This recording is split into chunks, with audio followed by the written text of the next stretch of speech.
Okay, 1, 2, 3, go! Good day! Magandang araw po sa inyong lahat. Welcome to my channel, Apollo Manlawi. May nakita naman tayong isang video ng isang taong nagngangalang Pebbles Talakera 6 na. So ito, pakinggan muna natin siya bago tayo mag-comment. Sa mahal na Presidente ng Pilipinas at sa aking mga kababayan, lalo na sa mga Katoliko, huwag kayong papayag na pamunuan tayo ng INC. Sila ang gumawa ng plano na ito kasama ang Sara Army, si Sara Duterte, Pulong, Baste, sila po lahat ang gumawa ng plano na to. Ano kaya itong plano na sinasabi ni Pebbles? At sino kaya ang kanyang informant nito? So ituloy natin. Parating na ang Sara Army. Nagbigay na ng hudyat si Eduardo Manalo bukas na lusubin ang Camp Aguinaldo at Camp Crame. Maraming reservists sa loob ng Camp Aguinaldo at Camp Crame na INC. Ngayon pa lang ay kunin nyo na lahat ng impormasyon sa loob ng Camp Aguinaldo at Camp Crame ng mga INC na naka-ready na rin lumaban sa paglusob bukas ng Sara Army at INC. Meron daw Sara Army na mga INC. Bakit maisip niya?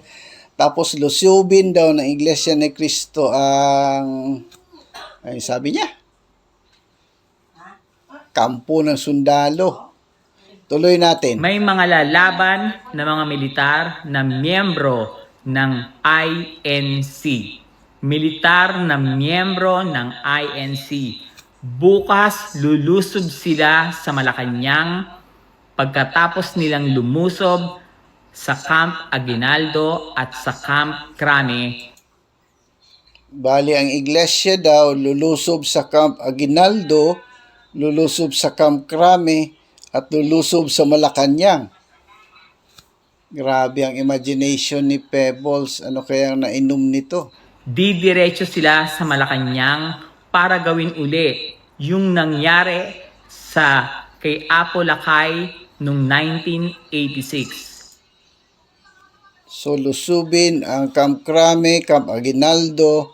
Pag nalusob na, lulusob sa Malacanang. Grabe na imagination. Tandaan nyo, bukas lulusob sila sa Camp Aguinaldo at Camp Crame. Pagtapos nilang lumusob sa Camp Aguinaldo at Camp Crame, didiretso silang lahat sa Malacanang para pababain ang presidente. May iwasan pa to kung tutulong ang mga Pilipino. Huwag niyong hayaan pamunuan tayo ng mga Duterte at higit sa lahat, huwag niyong papayagan na pamunuan tayo ng kulto ng INC. Mga Katoliko, bumangon, lumaban. Huwag Bali ito siguro si Pebbles Talakera 6 na, isang Katoliko ito. Huwag daw tayong pumayag. Sila daw, huwag pumayag na pamunuan tayo ni Sara at ng Iglesia ni Cristo. Ano ba pakialam ng Iglesia sa mga gayang bagay? Ang Iglesia nagsasabi lang ng katotohanan. Yun at yun lang ang sinasabi ng Iglesia ni Cristo. Ito puro kasi nungalingan itong kay Pebbles. Ito ay recorded ng June 30. Ano na ngayon? July 18. Wala mang ganitong nangyari. kayong matakot, kaya pa natin yan. Diyos ko, langaw lang sila. Yan ang plano nila. Chururut, tusok, Eduardo. Kung ilalabas si Ka Angel, wala kang magagawa. Isipin nyo lahat mga kababayan. Pinakulong niya ang kanyang kapatid. Pinakulong nila si Ka Angel. Pero hindi. Pinakulong daw si Ka Angel. Bakit Ka Angel? Aywan kay Pebbles. Paminsan nakikisawsaw lang sa mga bagay na hindi alam, chismis lang ang basihan. So ganyan ang nangyayari sa Pilipinas kapag ang mga tao makikinig sa mga chismoso at chismosa lang.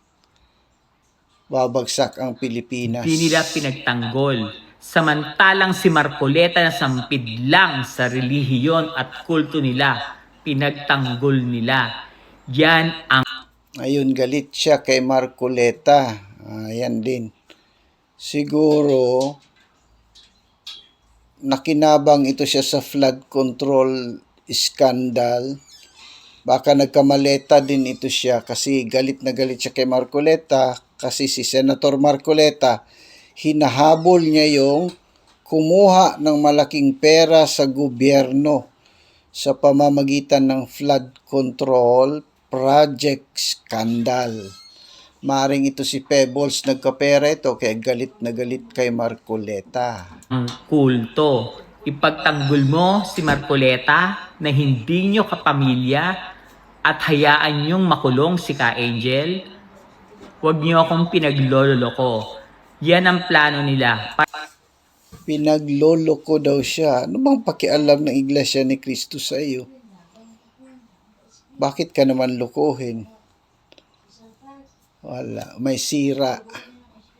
Parating na ang Sara Army.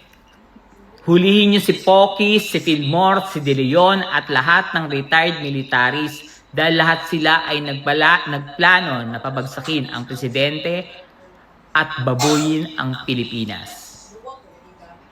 Maniwala kayo sa akin. Mag-ingat po kayong lahat. Nakamata po ako, nakamonitor po ako. Kung naniwala ang Pangulo kay Pebbles, baka napahiya ng Pangulo.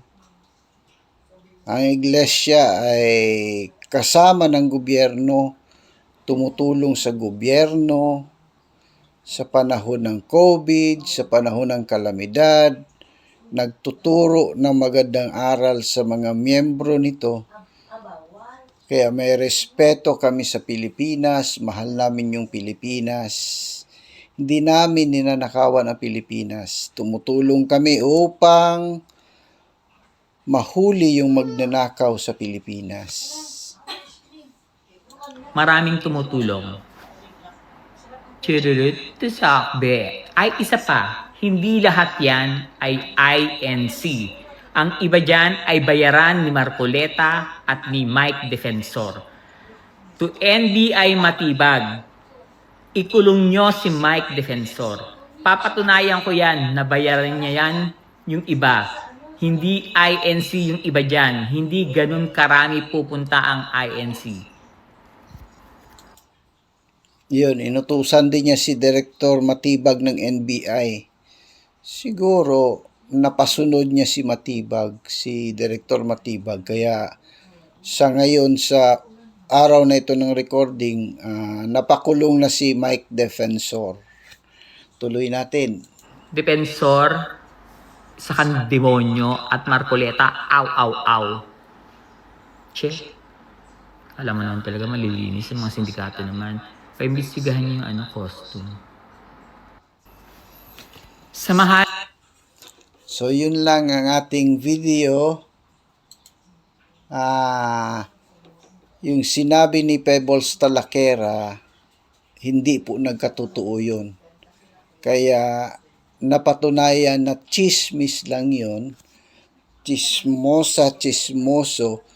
Kung ang gobyerno makikinig sa chismosa at chismoso, mapapahamak ang gobyerno, mapapahiya ang gobyerno.